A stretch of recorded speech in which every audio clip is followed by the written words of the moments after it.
You're listening to the Microsoft Innovation Podcast, where we explore the intersection of people, business, and technology. This year, we're adding a new show to our lineup, The AI Advantage, to help you learn the skills you need to thrive in the AI era. Welcome to the Ecosystem Show. We're thrilled to have you with us.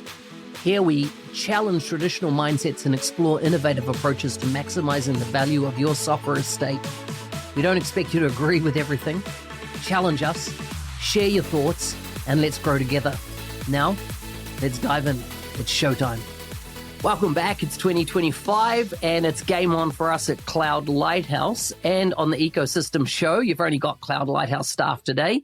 But, of course, our friends Will Dorrington and Chris Huntingford will be back with us real soon. I feel like we're already halfway through the year. There's just been so much going on in the first 2 weeks.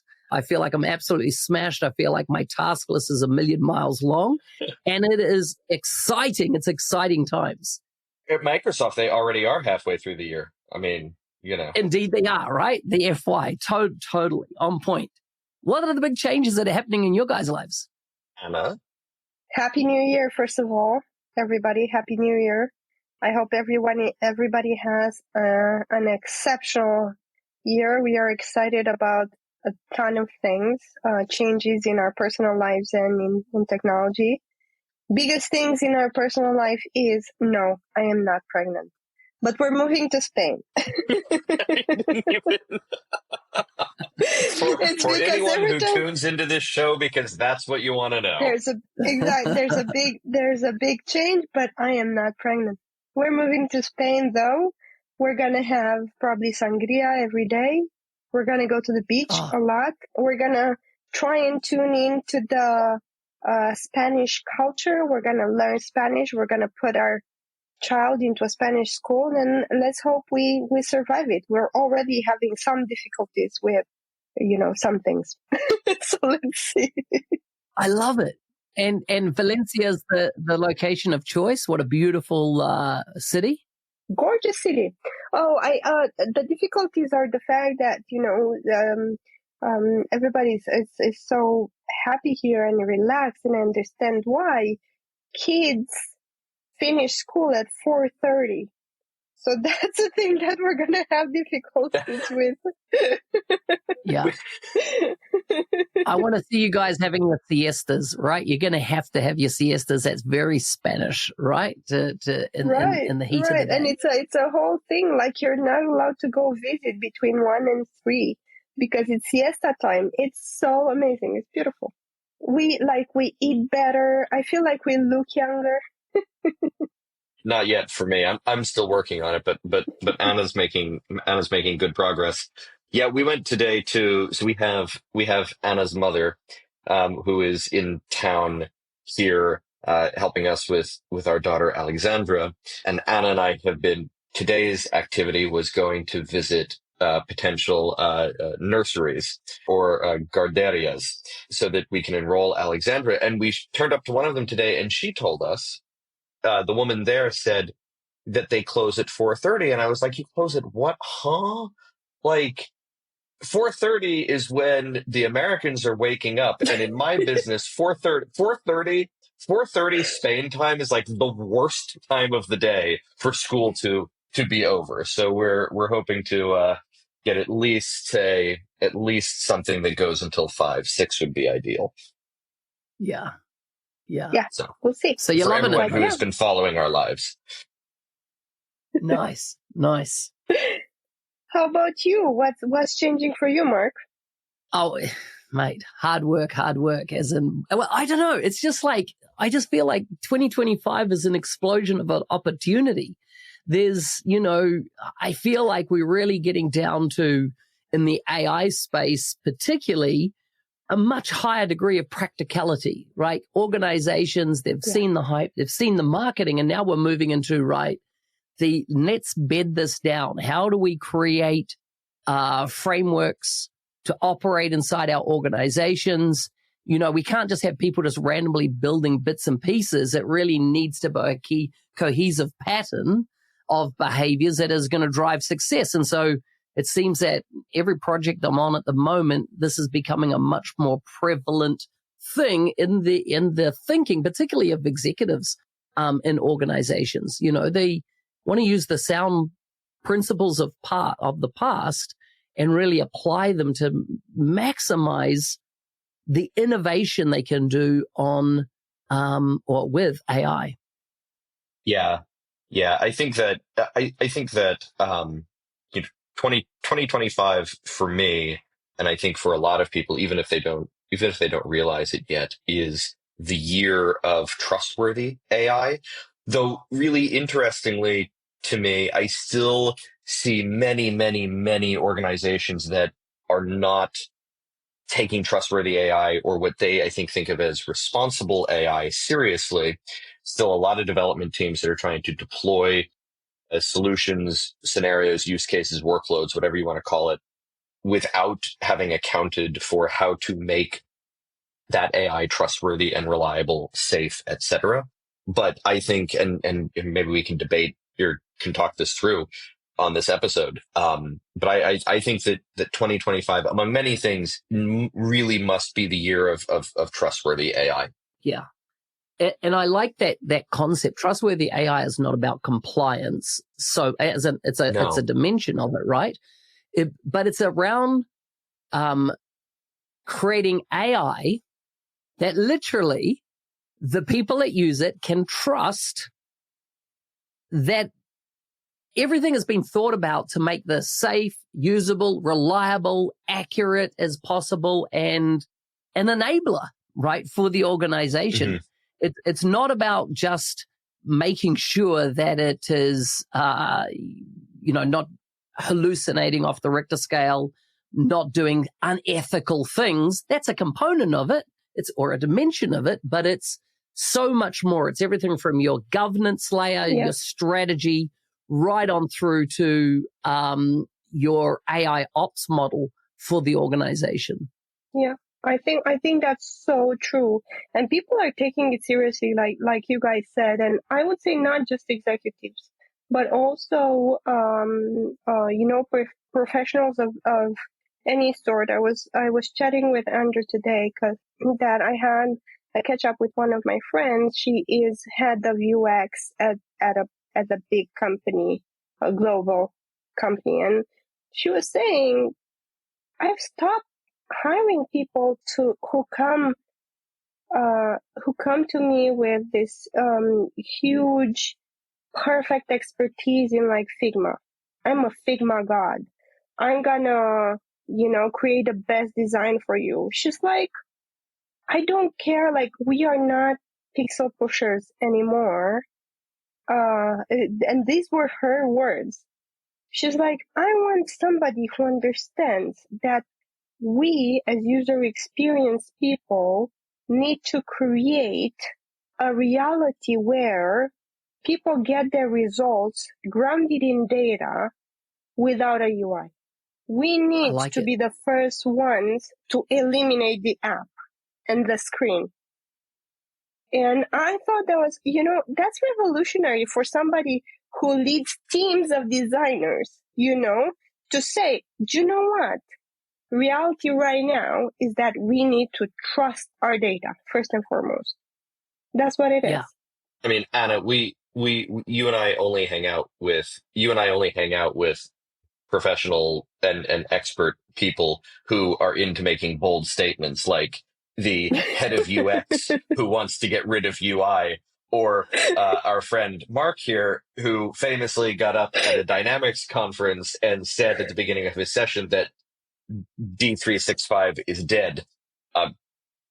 Microsoft folks in the audience, D365 is not dead. Mark is just a sayer of incendiary things.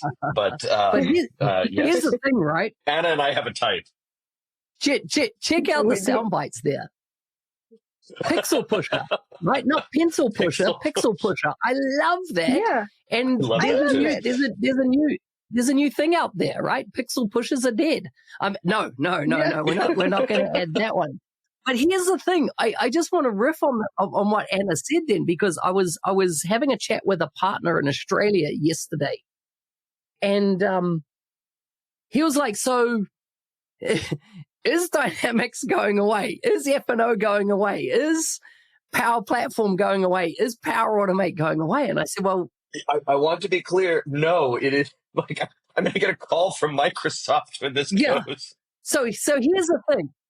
I said you've got to look at it differently. I said all these tools are building blocks that facilitate data movement and business rules and logic within an organization. Traditionally, the only way we've interfaced with those, or most of the way, is through a form over that data set. We update the field, Correct. we get a report out, we do something with that information. I said, I believe in the next 5 years, that concept of us updating, and let's just say we take a contact record to keep it real simple. That contact record could be enriched all the time based on an agent that operates on it that's always searching out, do I have the most accurate data? You get a new email from that contact and they've changed their phone number. Well, it detects that change and says, oh, hello, is this an update to the phone number field? And it updates it for you. You don't have to go, oh, heck, I've got to go copy and paste that. And so you think of that, all those little data touch points in any engagement in an organization is constantly enriching your data set, not because you typed it in or you copied and pasted it in, but because it is picking and detecting that up and enriching it. So therefore, all of a sudden, the concept of a menu, do we need a menu anymore in applications? And because all of a sudden, the concept of navigating to something, the data exists. We've got APIs into it. Get me the answer I'm looking for. Or, hey, update this record. Tom, he's informed us he's actually Thomas. Well, I'm just going to say, hey, to my agent, can you update Thomas' record to Thomas? He prefers that. I don't have to know where that field was in the system. It's potentially just going to go and update it. So I think these tools, like Power Automate particularly, is one I've thought about a lot. I think it's going to become massively AI infused. But do we think in 5 years' time, we're going to have consultants that in their title is the word Power Automate? I'm a Power Automate architect or creator? I don't know. I think AI will be doing so much more of it at that time. We have a special guest on the podcast. I think that I really want to introduce you to my friend, Mark. Like, honestly, that's exactly what she was saying. She was not saying we won't have UI for anything. She was just saying that some of the things are just so complex to implement, but so easy for AI to extract, manipulate, and use in our day-to-day lives. That is just that efficiency can be done without the UI. That's all she was saying. So spot on. Hello, Little.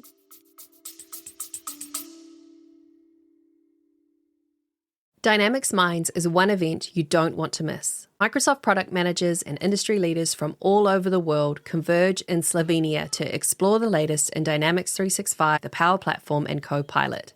Expect 3 days of in-person community connection, trailblazing insights, and a location sure to inspire our creativity. Early bird tickets are on sale now, and podcast listeners get 10% off by registering via the link in the show notes. Hope to see you there. I think there's this concept that we will have output devices or surfaces. And what I mean by that, it could be a digital screen on a wall. It could be your iPad or whatever that is. It could be a phone device. Mm-hmm. It could be a computer monitor, TV screen, a projector, whatever.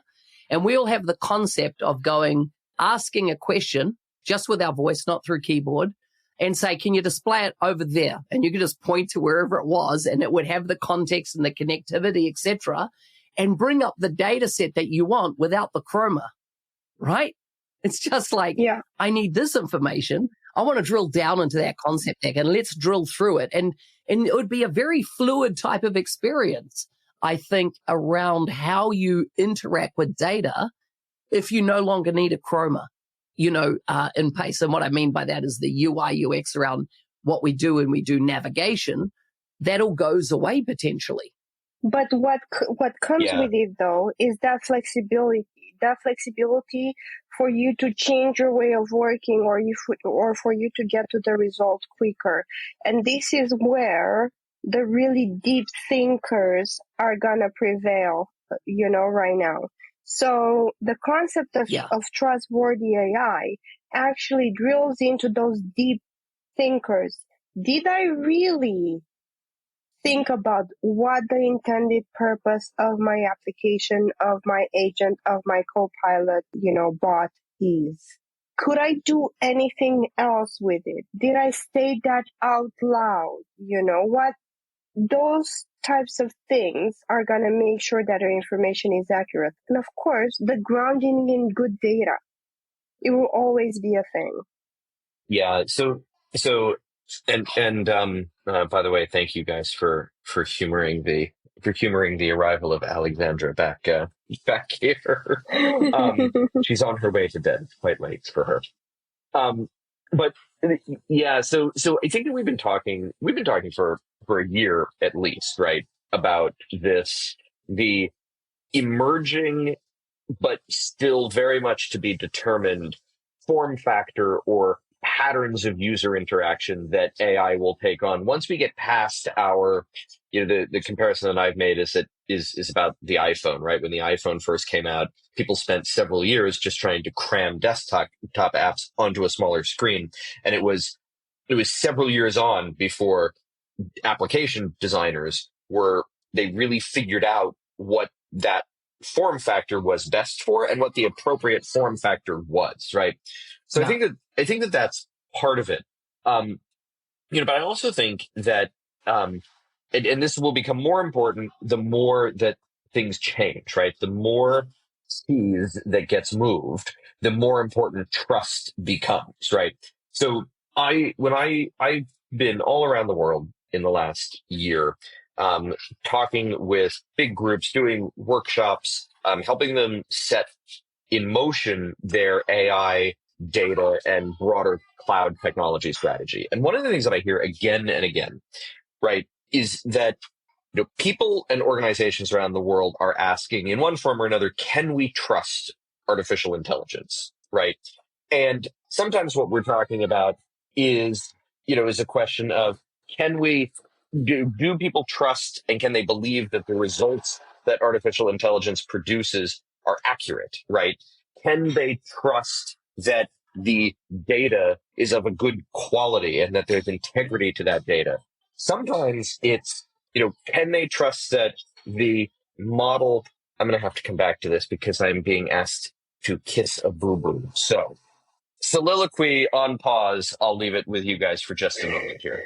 Okay, so I want to pick up on something Andrew just said there, because trust is often inherently connected to data and to the data correctness, right? Now, if you take that concept, and this is something it's blowing my mind as a thought experiment.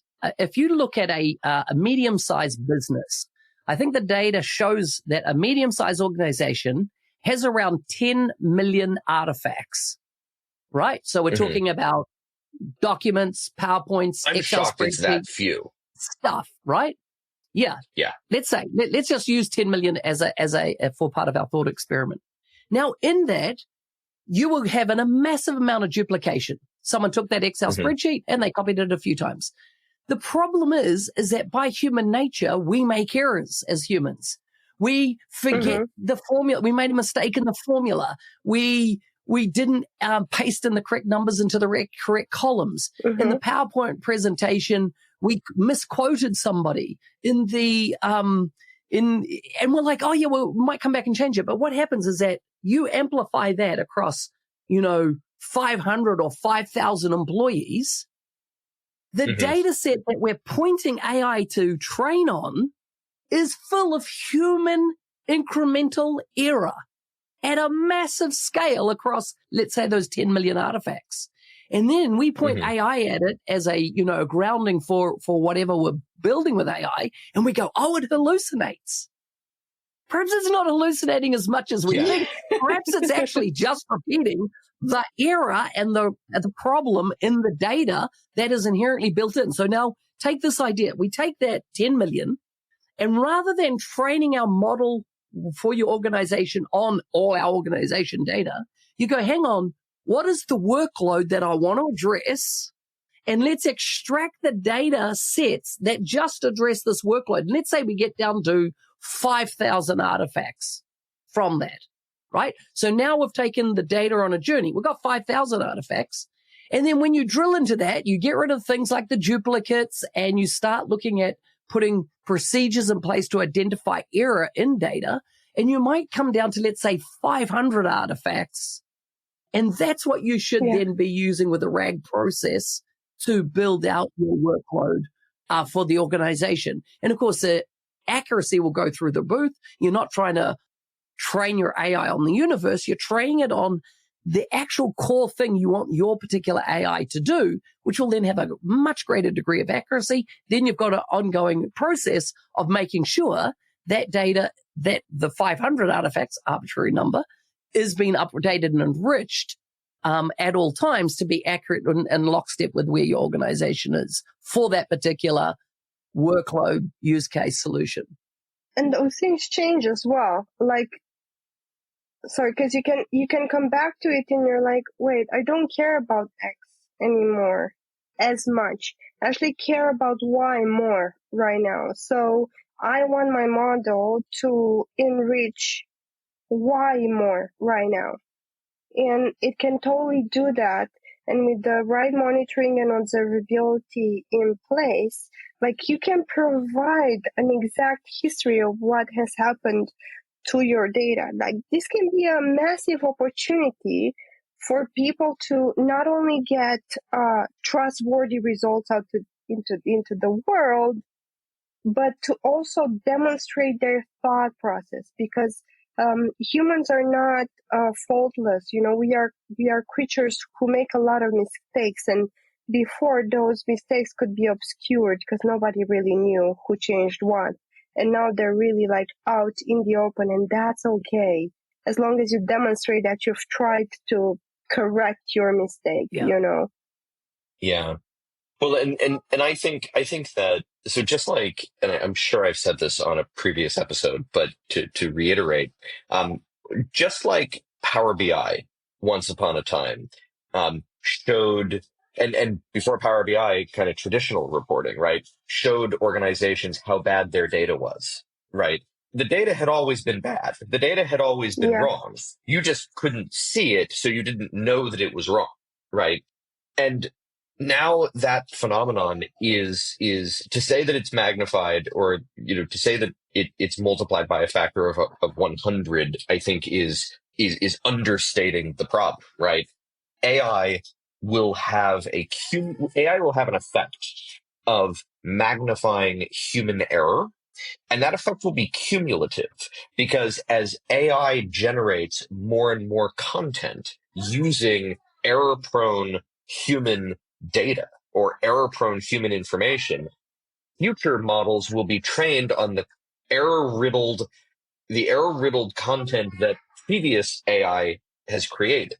And I think that this is going to be a huge problem that we may in a few years look back on this, and apply the old adage that was used in bankruptcy, right? Like, how do you go bankrupt? Very slowly at first and then all at once, right? Where this problem mounts and builds over time, right? And then all of a sudden we realize, oh my God, we have multiplied and cascaded the effects of human error over a prolonged period. Yeah. That's so true. Like, I remember I was working it was at the beginning of my career, and somebody gave me a big job. To be fair, it was a big job. I was making CRM systems for a call center who had like 400 employees. All of those people were working with tools that I have made. And they needed to have like data integration and stuff like that. And everything was based on like an on-prem server that sometimes failed. So, I wasn't clever enough, and I don't think that there was a clear procedure of retrying those messages anyway. So we would lose a lot of data. Therefore, every morning there used to be a team who would count the number of calls that were recorded with the number of calls that actually happen, and then they would identify the ones that were not, recorded in the system, and they would do them manually. Can you imagine how many calls they still missed? Like, let's get real. Yeah. It was tens of thousands of calls every day, right? And then they would just make up the coding for the rest. That's just it. So an AI module over solutions like that I'm pretty sure still exists today, would really cause for a reality check in these organizations on how important it is to have those, 10 million assets really filtered down to your 500 that you can use.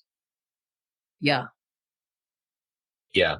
Well, and I think that to bring us back to the trustworthy AI topic, and the final thing that I was going to say before I had to go kiss a boo boo was that I think that you also get when you have this conversation, and when you talk to organizations and to users and to colleagues within these organizations about what their concerns are, or where their mind is when they think about AI. One of the, it's everything from, can I trust the results that AI is producing, to, can I trust that AI will be safely used, right? And that category of trust ranges from everything from, is AI going to take my job, to, is AI going to grow a personality and malevolently conquer the world by you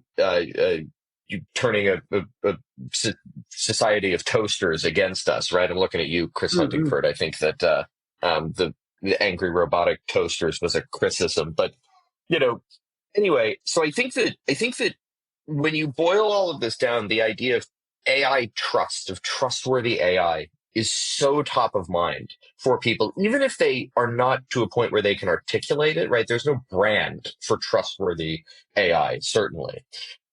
So when, I've been rolling this idea for an article around for my newsletter around in my head, something to the effect of, trustworthy AI is way more than red teaming, right? Because I do think that for wonks and for, folks who are deeply enmeshed in the technology, there's an instinct to say, oh, trustworthy AI is about testing, or trustworthy AI is about the pillars of responsible AI, right? So, things like reliability, safety, privacy, security. But to me, trustworthy AI is about whether or not AI can be trusted at scale across an organization or across a society. So my working definition, and I'm going to read this, is that trustworthy AI is about building a digital ecosystem that is strategic, responsible, safe, reliable, and scalable. So I think that in the months ahead, we need to really expand the idea of what trustworthy AI actually is, far, far beyond the idea that trustworthy AI is about buying down risk, or being compliant, or being being in line with regulatory concerns, or with legal strictures. I think that it's a very wide world that goes far, far beyond that. I find it interesting. Last year, Anna and I did an episode on trust, right? Trust between I loved that partners episode. and Microsoft, and one of the things that I think about, because I get questions on, is what's the role of people in the future, right? What is inherently human? And I think even this concept of trust is going to become a much more looked at, and not how do you display trust, but how are you trustworthy as an individual, as a person, as a contributor inside your organization. It's not about how you portray that you're trustworthy. It's about, are you trustworthy? And I think that, there's the kind of three traits that I see and I just find it interesting. And we look at it as trustworthy AI, but it really is an extension of our humanity and the trustworthy nature of what we should be. Two other skills that I see is going to be critically important for us moving forward to develop as people. One is critical thinking. like at a level we've never done before. I think we're going to need to get really good, because for us to look at the outputs that come from AI and from other people, we're going to have to be much more able to really, whether it's a human gut check, what is it? Is this legit? Like, I think we need to, because in the world of AI, it's going to be easier than ever to manipulate that. And I think that humans are really need to develop it. And then the other one is creativity. I think we're going into a world where we're going to have a tool set which will allow us to paint anything we want on the canvas. And therefore, it's going to really be on us to go, what is the art of what we could do here? How extensive, expansive, what are the possibilities? Because it's really going to come down to our ability to, work with AI to really create the future. There is something I wrote almost 2 years ago now, and if I can find this. Yeah, before you find that, I totally am there with you, Mark, and I feel like there's just like the amount of information you see and how much critical thinking you can apply to it will be really, really important.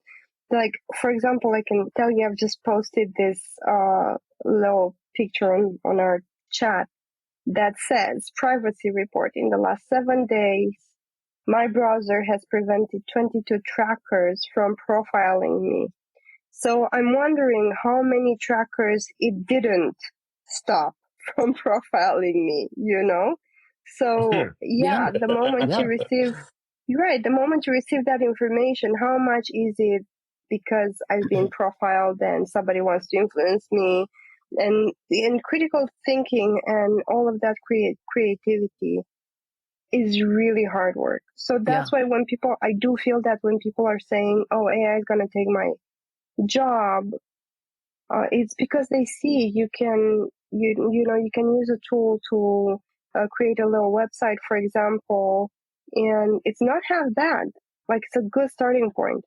So that's how people start to believe that AI is going to take their job, because we really have to do that hard work of thinking deeply. Did you know that at 6 out of 10 roles that and I'm talking about, this is just a segment that we operate within, and consulting, software development, that type of thing. 6 out of 10 roles didn't even exist in the 1940s that we have today, that are high-paying, high-yield roles.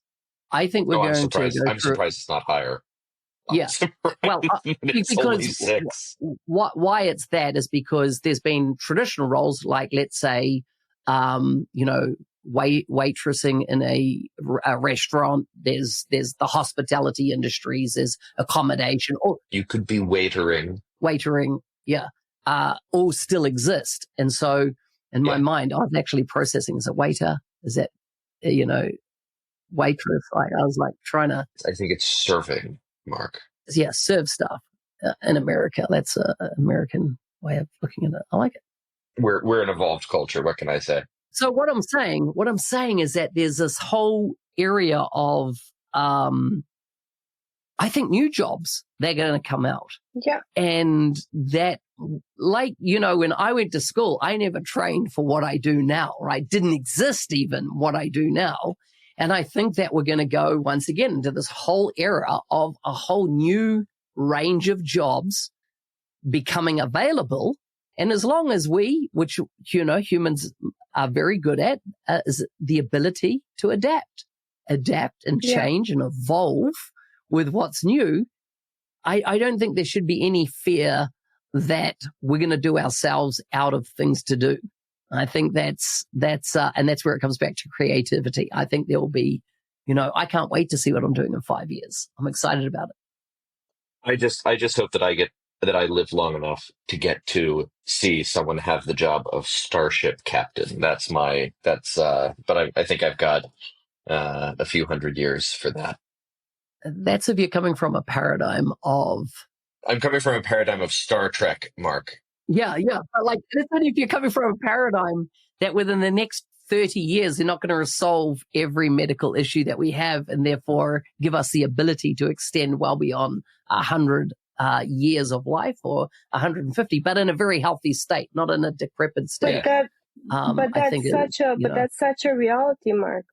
Like we just read some documentation, I think today, on trustworthy AI and why it's so important, because there's so much AI solving, types of cancer quicker. Yes. And figuring out solutions for various allergies and for critical medical conditions. So governments are starting to see that you cannot stop AI. So you need to make it trustworthy, because this is what's going to enable us to live past 100 unless we get hit by a car, of course. Yeah. The bus effect still applies, right? Yeah, absolutely. Or will it? Or will it? Who knows how advanced medicine's going to get? Can it remolecularize ourselves? Now we are in Star Trek land. Yeah. Anna just touched on something though that I think is going to be an interesting thing to watch here over the next little while. And that is the government or the responses of governments around the world, and how governments around the world deal with AI in their own territory, in their own jurisdiction. Yeah. And we're already seeing a pretty mixed set of responses, right? So to give you an example, I don't hold me to this. It could be 33 days, but something within the same month, right? The EU AI Act, which is going to impose some significant responsible AI responsibilities on companies. That's going to come online. Enforceable in August this year. Enforceable in August. Okay. So not the same month, but the final version of it, I think, is due in about a month's time, something like that. It becomes enforceable later. It becomes enforceable later this year. At the same time, Donald Trump, the soon to be, probably by the time this episode is released, the U.S. president, of course, will be, has announced that he will be appointing as his AI and crypto czar a Silicon Valley investor whose goal it is to deregulate AI so that American companies can innovate faster. Yeah. So, we'll see exactly how this goes. And we'll also see. You're talking about Sachs, right? I don't recall the fellow's name. Yeah, Sachs. He actually was one of the creators of Yammer back in the day. That's one of his big. Interesting. Yeah. Okay. Sold to Microsoft. I mean, he's had a lot of investments and stuff, but you're talking about Sachs. Yeah. I don't know his first name. I didn't.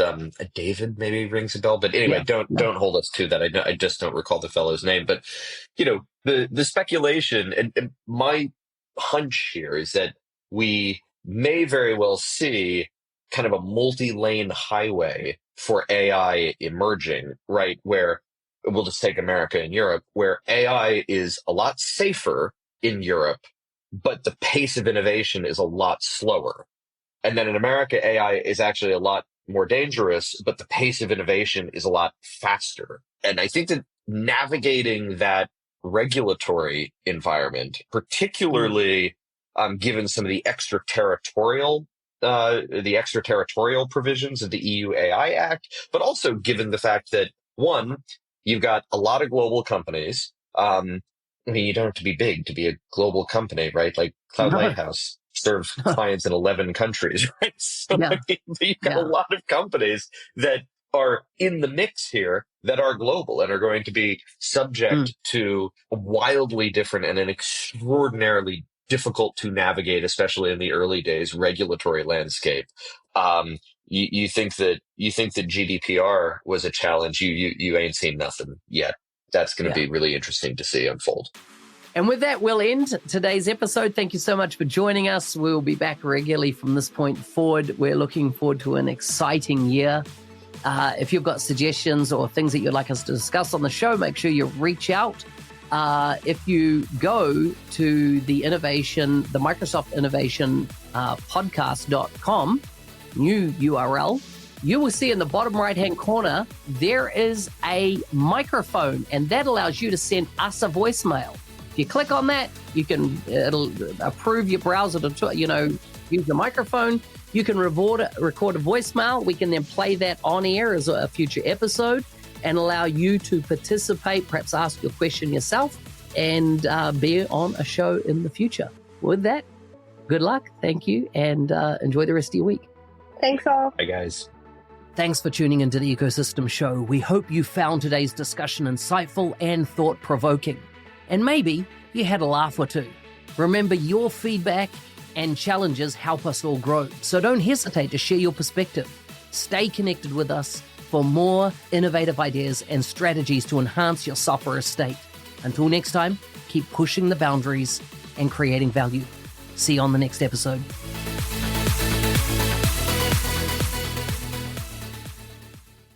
Are you ready to accelerate your career in the Microsoft ecosystem? The 90-Day Mentoring Challenge, created by Mark Smith, is your opportunity to create a personalized pathway to success. Join over 1,200 alumni from more than 70 countries who have achieved remarkable results, from promotions to new job opportunities.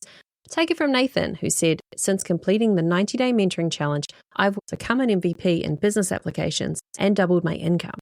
Or from Parves, who shares, "I've never felt as inspired or energized about my career as I do now." Sign up at arcor.nz365guide.com. You can find the link in the show notes. And if you use the code podcast, you'll get 10% off.